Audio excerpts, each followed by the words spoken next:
Pour le mouvement de préparation, nous sommes en position, je dirais, neutre au niveau du bassin. Nous avons la sensation de notre courbure lombaire habituelle. Eh bien, nous allons, à partir du centre, effacer légèrement la courbure lombaire pour laisser le poids et la densité, une certaine densité, s'installer dans la jambe droite, ce qui libère naturellement la jambe gauche. J'aurais pu vous dire, fléchissez simplement la jambe droite. Non, l'idée, c'est que vraiment cette flexion parte, l'intention parte de la région sacrée, de la région lombaire, et passe par le coin articulaire de la hanche, ici par cette porte articulaire, pour ensuite vous aider à vous ancrer dans le sol naturellement et libérer donc cette jambe gauche. Ceci fait, vous pouvez donc écarter à ce moment-là les pieds d'une largeur de hanche, d'une largeur d'épaule, et vous enraciner de nouveau dans les deux jambes. Observez la forme des pieds, ils sont parallèles, plutôt en dedans, mais c'est une impression, une sensation, car en fait, je me réfère au bord externe de mon pied et non pas au bord interne. Si je prends mes bords internes et que je les mets parallèles, en effet, je vais avoir le sentiment que mes pieds sont un peu ouverts vers l'extérieur, mes extrémités, mes pointes de pied. Si je prends le bord externe, eh bien, on se rend compte que là, ils sont plutôt en dedans. Et je dirais que là, nous avons les restes finalement de pratiques plus anciennes, plus traditionnelles. Nous le verrons peut-être plus tard dans un film qui concerne le tai chi de style yang ancien. Nous connaissons cela aussi dans les karatés anciens qui privilégiaient les postures plutôt fermées. Donc ici, nous sommes un peu dans ce processus, de manière très douce, peu marquée, mais quand même un peu dans cette idée. Donc régulièrement, référez-vous plutôt au bord externe du pied quand il s'agit de les mettre parallèles, par exemple, comme dans cette position. Voilà.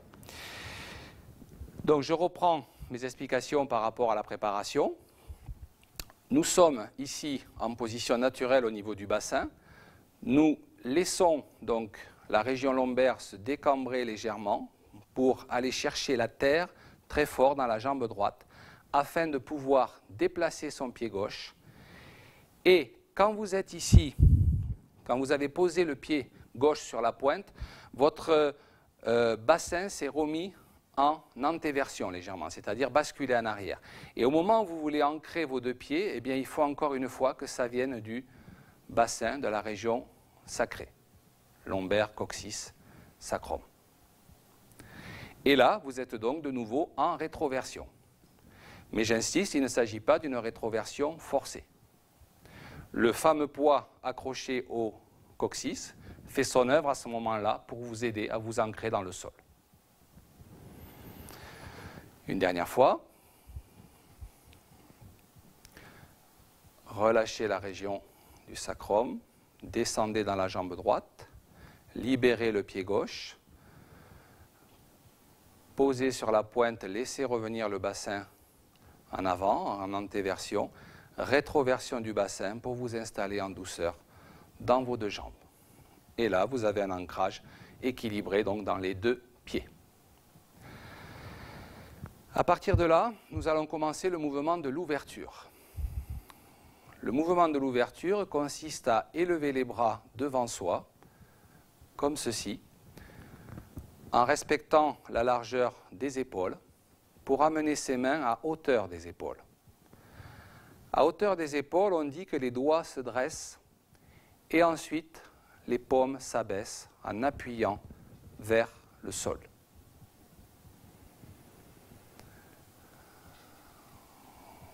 Voilà. Encore une fois, les mains s'élèvent hauteur des épaules. Les doigts se dressent et les paumes s'abaissent vers la terre.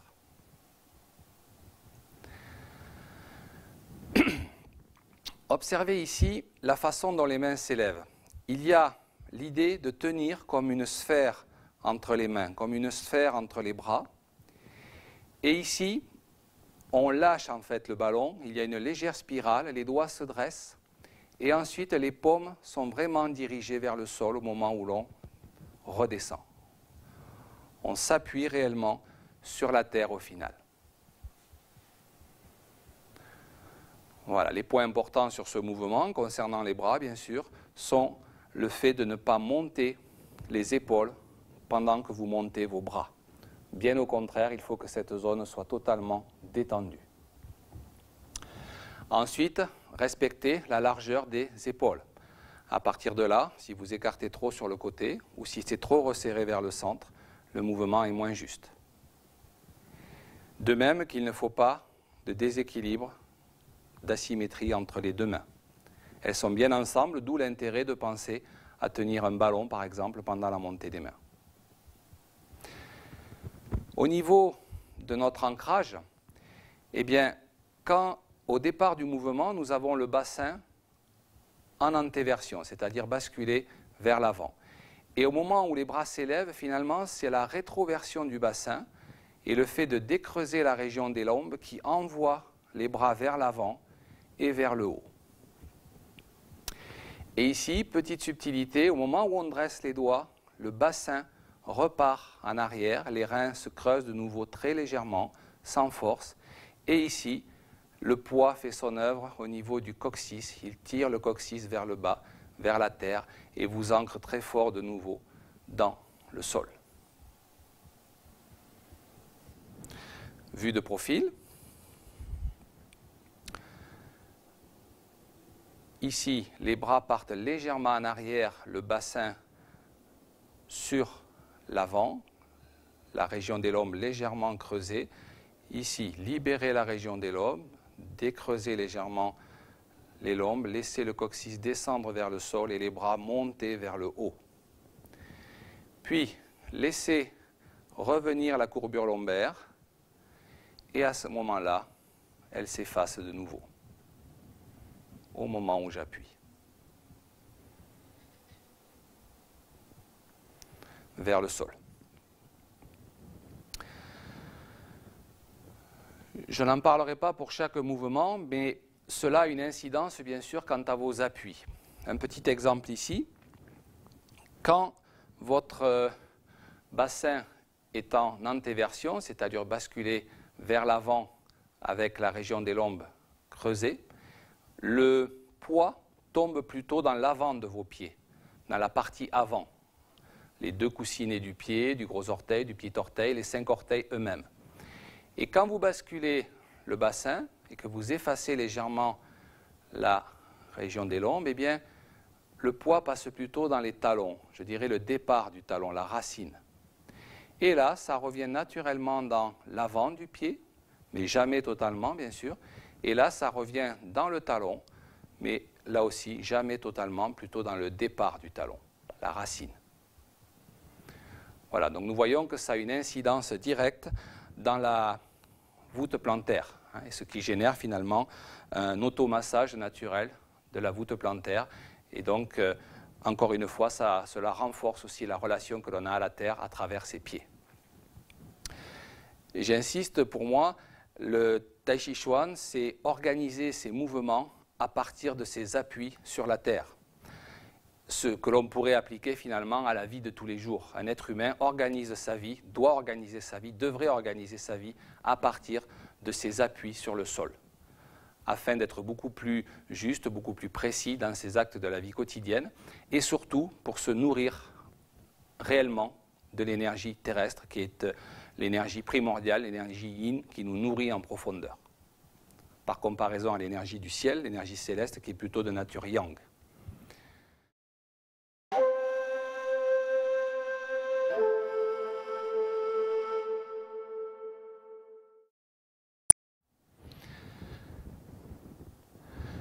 Voilà, nous allons maintenant aborder l'aspect martial de ces techniques de la première partie de la forme 108, donc la Terre, en commençant par le mouvement donc, étudié de l'ouverture.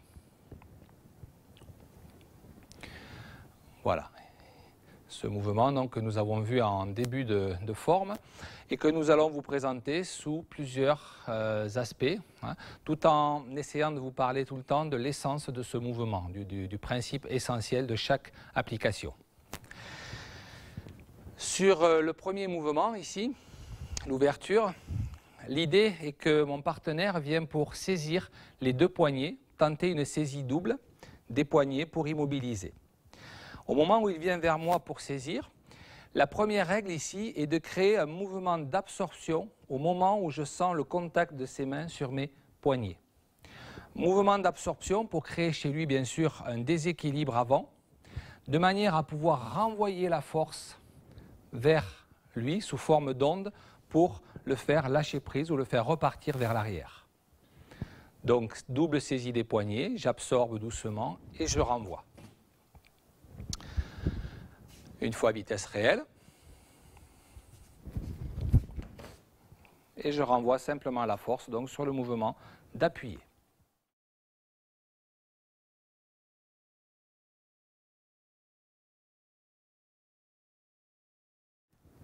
Donc maintenant une deuxième variante. Là mon partenaire vient toujours chercher les deux poignets et je vais non seulement créer le vide, mais finalement l'empêcher, lui laisser penser qu'il va pouvoir saisir mes poignets, les enlever au dernier moment, de manière à faire remonter une onde qui va venir cingler finalement de chaque côté du visage les deux oreilles. Le visage, les tempes et les deux oreilles au passage. Cela correspondant à l'élévation des mains. Ensuite, les mains vont redescendre pour appuyer sur la région des trapèzes ici. Là, il faut être très prudent car nous pouvons opérer à une luxation, à une secousse dans les cervicales. Et dans le même temps, on monte un coup de genou au plexus.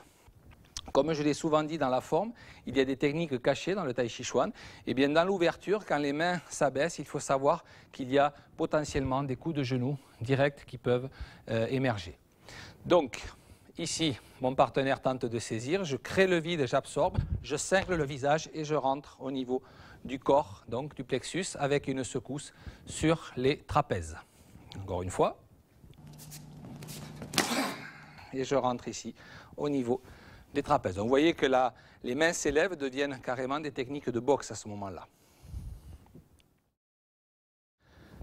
Ensuite, nous avons une possibilité ici sur une saisie de nouveau, une double saisie, en utilisant finalement sur ce même mouvement la notion de spirale.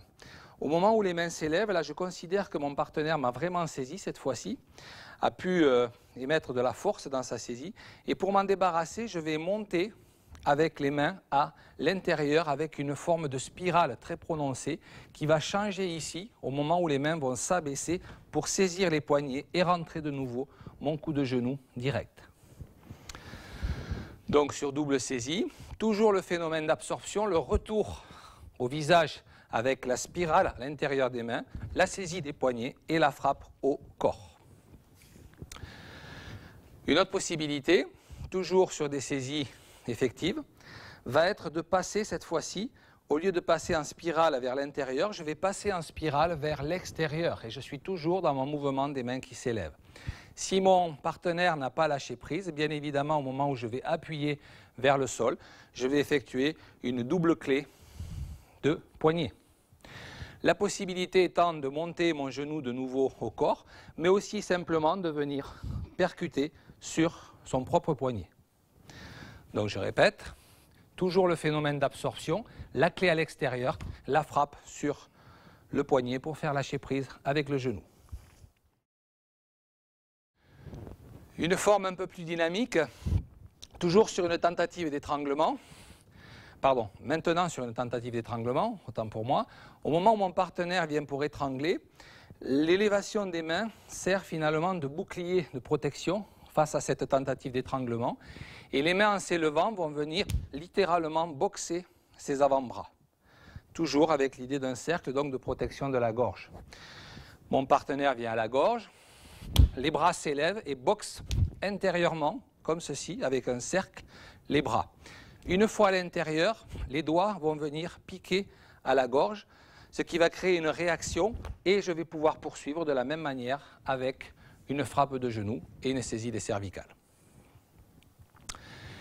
Et enfin, sur un coup droit au visage, le moment où la droite avance, je vais générer une esquive rotative. La première règle, donc, sur une frappe bien directe au visage, ici, va être d'esquiver vers l'intérieur et les mains vont s'élever de la même manière, mais cette fois-ci un petit peu avec un décalage entre les deux. Mais nous sommes toujours dans l'essence du mouvement, des mains s'élèvent. Donc une attaque droite au visage, je viens boxer ici l'intérieur de l'avant-bras et l'intérieur de la gorge, le côté droit de la gorge. Nous sommes là aussi sur des points vitaux, hein, pour donner exemple, ici nous avons un point du maître-cœur et ici un point de l'estomac au niveau de la gorge. Voilà, ça permet de rappeler encore une fois que dans le Tai Chi Chuan, il y a aussi la pratique du Dim Mak, hein, l'art des points vitaux. Donc une frappe au visage, je boxe la gorge et dans le même temps, avant que le bras soit reparti, quand les mains s'abaissent, ça correspond à un dégagement du bras vers la droite, car sur cette frappe, sa gauche reste dangereuse. Donc, je vais boxer ici à la gorge et de suite faire tourner pour, quand les mains s'abaissent, amener au sol. Les mains s'abaissent. Voilà donc quelques exemples, parmi tant d'autres bien sûr, d'application de l'ouverture.